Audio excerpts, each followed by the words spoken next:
Hello and welcome to Access Sportsnet Lakers, driven by your Southern California Honda dealers. Chris McGee, Robert Ory, James Worthy, Mike Bresnahan. Allie Clifton's going to be here in a little bit.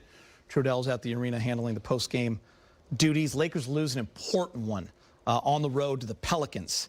They built up a 23-point lead, a 20-point lead at halftime. That was their biggest lead this year at half. And then they imploded. They were outscored, you guys, 67-39 in the second half, Big Game James. They were 1 for 11 from 3 in the fourth quarter. Yeah, say it ain't so. Say it's not so. I thought we were done with these type of games, particularly down the stretch here with the importance of this game. The tale of two halves. I mean, they came out with a sense of urgency, like they needed this game, especially, given the fact that the standings are getting really tight now, with San Antonio kind of at the bottom right there looking up, and to have a big half like they did, and to not know the importance of the game in the third quarter and allow them to come out and a rookie come out and just wear them down the way they did, a lot of ISOs. And I don't know, man. It's just hard to put an answer on this team. Yeah, I mean, the sense of urgency was there for New Orleans. I don't know what happened in that second half. They just stopped moving, stopped making shots. They couldn't make a shot.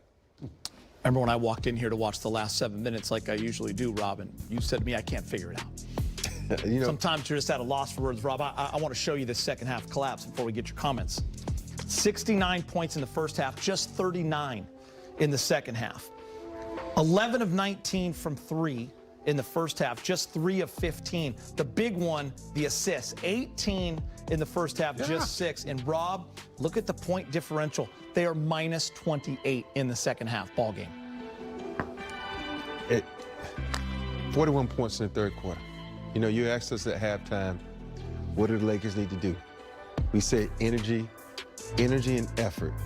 And it's like they sat back and said, okay, LeBron, you carried us in that first half. Okay, do it again.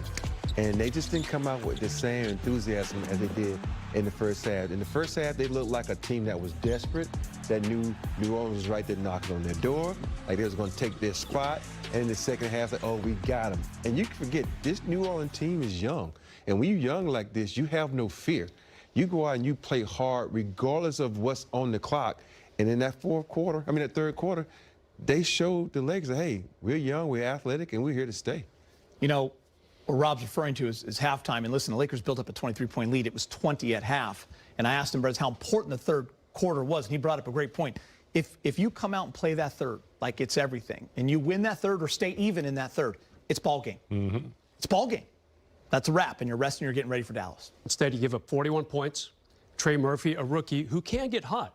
He had 7 threes in the game a couple weeks ago against Charlotte, but he got really hot at the worst possible time for the Lakers. He had 16 points in that third quarter. If he didn't outscore the Lakers by himself, he was very close in that quarter. Before the game, we talked about the defense. The Laker defense has been a problem. The Lakers now 4-10 in the month of March. And Allie Clifton and I sat down before the game, and we said the Lakers have to be better defensively. They have the second worst defensive rating in the month of March, James. So you put a lot of pressure on the offense. When and the Lakers were great in the first half. Malik Monk was hitting. Russ looked good. LeBron on his way to almost 40 points again. You could tell who's going to get close to that with his 25-point first half. But when your defense goes asleep after halftime, James, too much pressure on that offense. Yeah, I don't care how large your lead is, within reason, 20, 25 points. If your defense is constantly collapsing and you're not able to stop runs, and I'm talking about 8-0 runs, 10-0 runs, those are the type of runs that really kill the Lakers. You can deal with, matching a score, a team getting a 4-0 run, but when you give up multiple runs and have a rookie like Murphy on fire, and then all of a sudden your confidence just goes away, and you're in a rut as you see the lead and the game just pass you by.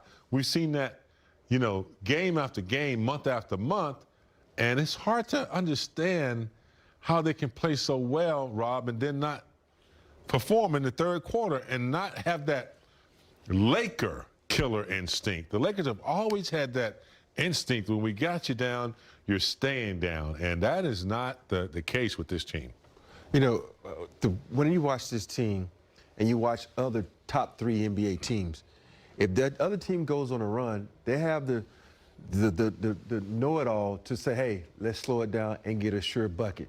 And I think sometimes when the Lakers, they don't have a sure bucket if LeBron's not in the game, so they kind of try to figure it out. If you go back, it was a point, I don't know what the time was, when LeBron came out the game, and they needed a sure bucket. They came down and took bad shot, bad shot, bad shot. And that's the key to great teams and good teams. When your superstar is on the bench, you got to execute. And the Lakers didn't execute. You got the offensive foul by Carmelo, then you had a bad shot by THT, and then you had a non-call over here with Monk. It was those episodes right there, those sequences lead you into 6 points by they get you in trouble. It gets you in trouble. So basically, they got to find a way when LeBron's not in the game to get easy buckets because it hurts them. And they have players that can do it. I mean, we saw Monk can get the job done. When Augustine's in the game, they're more stable. They just have to be more patient and look for better shots and make the defense work and make the shot clock wound down a little bit. If you're at home and you're wondering why we're making such a big deal about a game against the New Orleans Pelicans in late March, it's because we've been talking about the standings for a long time, Brez. You've been on this for what, 2 months? So take a look at this, Brez, now. And you said this a couple weeks ago. Be careful of late March. Be careful of the schedule. Look at the teams behind you because, Brez, the Lakers, as of right now, they're in the 10th spot. They're on the road in that play-in game. They're a half game behind the Pelicans. But, Brez, they're only a game up on the Spurs now. Yeah, the Spurs team suddenly decides they want to win games. They've won 3 in a row. They beat the Pelicans last night. Keep in mind that Pels are on the second day of a back-to-back.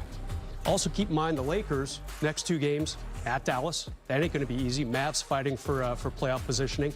Then at Utah. Never easy out there. And the Jazz also trying to fight for some seeding numbers here.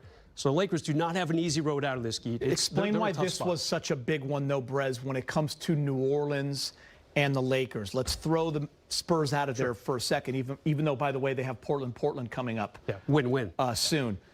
Throw them out for a second. Why was this one important in terms of if they end up tied? Yeah, not only did the Pelicans pass the Lakers in the standings, as we just saw, they're up half a game, they clinched the head-to-head tiebreaker.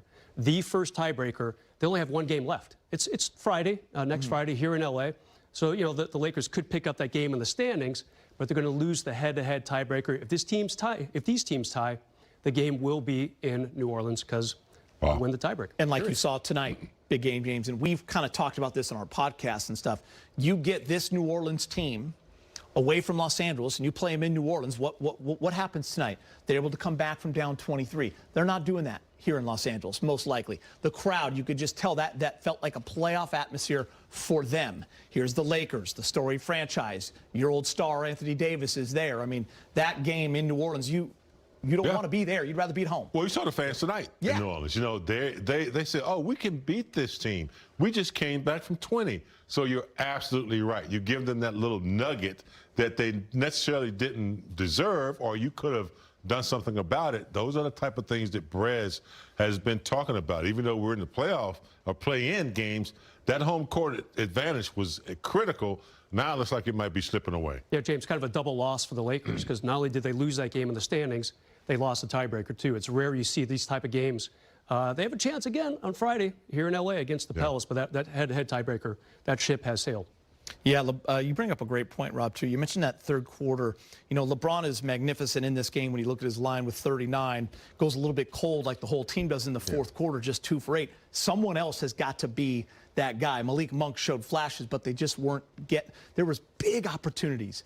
Ball movement, open threes. Brez, we watched shots in the corner that they had. They just didn't make them. They didn't execute. And that's been a problem. And if you take New Orleans playbook and you watch the Lakers playbook, the Lakers playbook was all outside the 3. New Orleans with the BI, he got to the free throw line, he scored. They had some rolls to the basket, they scored. It's little things like that that I don't think this team understands. It's not always about the 3 ball. It's about getting buckets. And I say this all the time. In this day and age, you got to get buckets. And everybody is so in love with the 3. But if your 3 is not falling, like the Lakers 3 wasn't falling tonight, you got to get buckets. And when New Orleans, even though Murphy was hot, they still got points in the paint.